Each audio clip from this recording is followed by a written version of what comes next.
Good morning, everyone. We'll be introducing the speaker for today's event. Buenos días, damas y caballeros, estudiantes y profesores. Yanely Espinal is a financial educator and creator on YouTube and Instagram who loves storytelling and explaining financial concepts in a straightforward way. Yanelli is also a director at Next Gen Personal Finance, a nonprofit with the mission to get every high school student access to a full semester of personal finance before graduating. Thank you, appreciate you. Ella ha venido hoy para explicarnos cómo ser exitosos en finanzas y igualmente ha venido hoy para hablarnos de su libro titulado como Mind Your Money. While working as an elementary school teacher after college, she decided to change her financial life by paying off $20,000 of credit card debt in just 18 months. The next speaking voice you will hear will be Yanely Espinal, financial educator. That was lovely and very professional.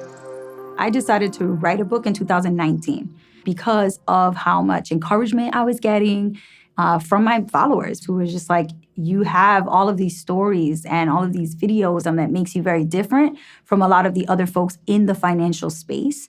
I really thought about how can we connect this to the work that I'm doing in financial education, specifically with NGPF.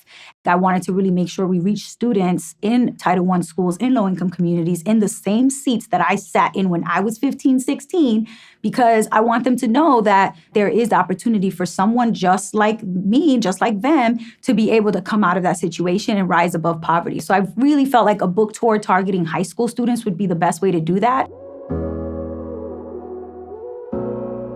I never had a class about business, finance, anything about money management. And so I didn't really have anybody to talk to about this. And I started learning about the credit cards being the thing that was in the way for me. I just was paying a bunch of interest fees to these credit cards, and I wasn't earning any interest in my savings account. I had to pay off the credit cards so I can actually start earning interest instead of paying interest. I could actually build my wealth. The book is very different from most other finance books in the fact that it's written by someone who has absolutely no formal training in finance. I wanted to be able to reach an audience that could resonate with the stories that I'm telling. And I think that sets the tone for teens who are in low-income communities and families that are dealing with similar struggles. I want to just read you all a quick excerpt from my book, and then I want to do an example of money mindset things that I feel like helped me change my mind. Shh. Don't talk about money. Don't talk about what we have or don't have or what we need. It's personal. It's private. It's taboo. If you take a walk down Bushwick Avenue today, you might come across art galleries, juice bars, and hipster restaurants.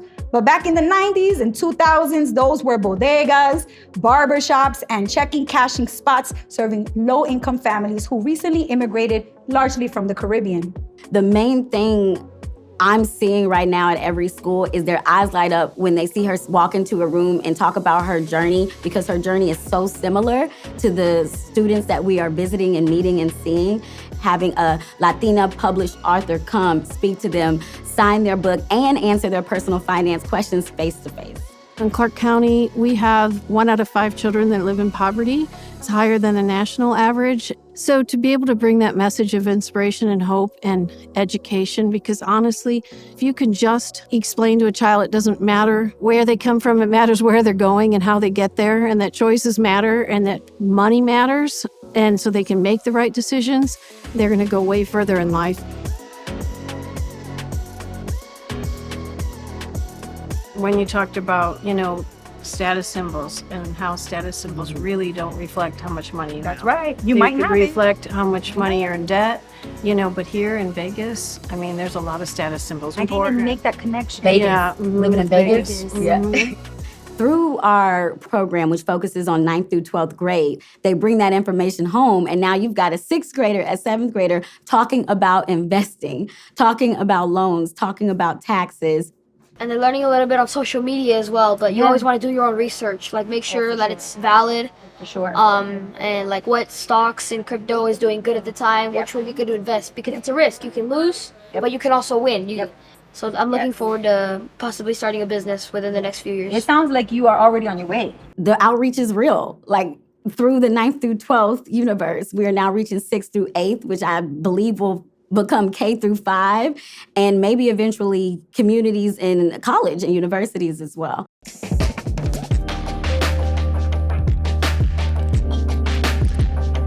So I knew right away, like, I'm different. I grew up very, very poor. I grew up in a low-income neighborhood in Brooklyn, New York, and my parents are from Dominican Republic. They don't even speak English.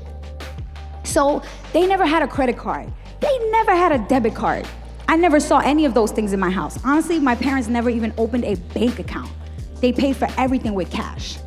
I wanted to write a book from somebody who does get it and show them clearly in my book that I get it. And I do that through the stories that I know they'll resonate with.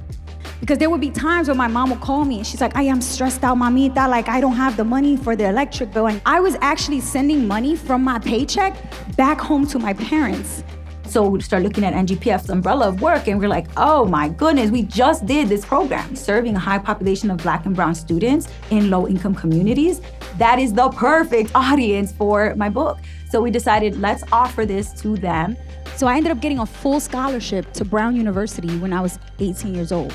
And that changed my life. Like, I didn't have to pay for tuition, I didn't have to pay for room and board, I didn't have to pay for 3 meals a day on campus, but everything else outside of that was not covered by the scholarship.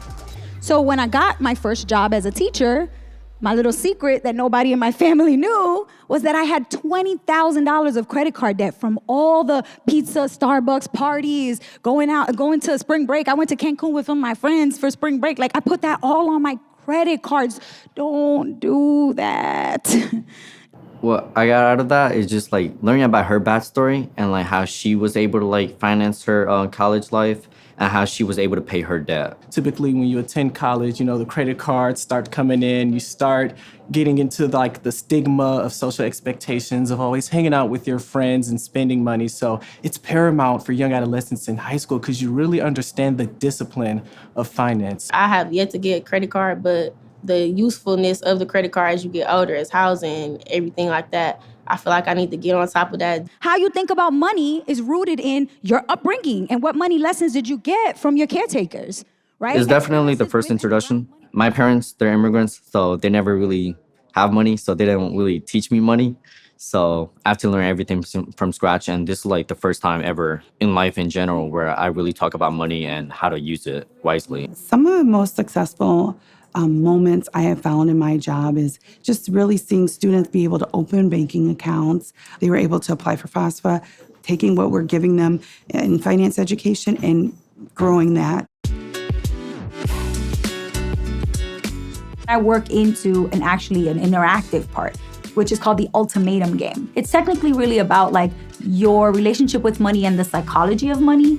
And so it's reflective questions and activities that allow you to think about, your thoughts and your beliefs and your relationship to money. You have a way that your brain thinks about money.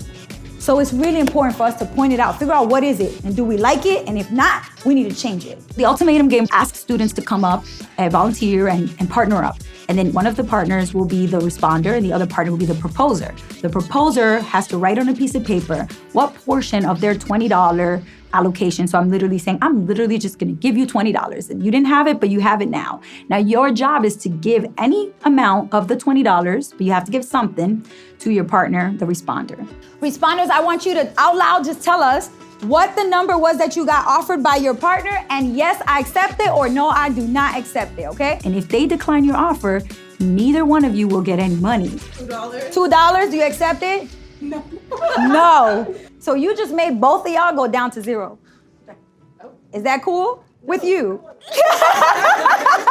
It's not cool for you, but was it cool? And the ultimatum game is about showing you how emotional money can make you feel. And it makes you make decisions very irrationally, but it feels rational to you because of the emotions involved. So what are some feelings that came up, like right when you looked at the paper and you saw the number 2? I was like, yeah, how could she do me like that? How could she do me like that? So it feels like something she's wrong, like she wronged you. And I want them to see that because I think it's really important for them to be aware of that so they can try their best to acknowledge and recognize when it's happening in their life and kind of intervene and go, oh, no, that's the feelings and emotions. That's not me thinking logically about what makes sense for me financially. Thank you so much for volunteering and participating in the activity.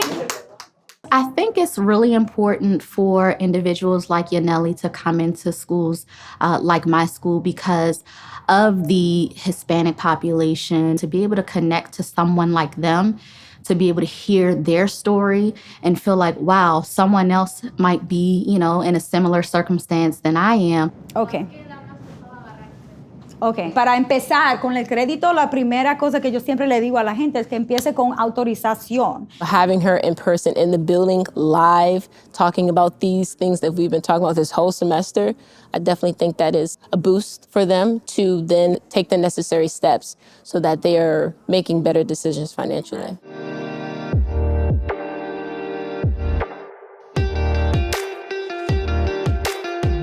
Talk more about money, because the more we're talking about it, the more normal it's going to be. Reading books, that can make you wealthier. A wealth of knowledge is just as important as a wealthy person with a fat bank account.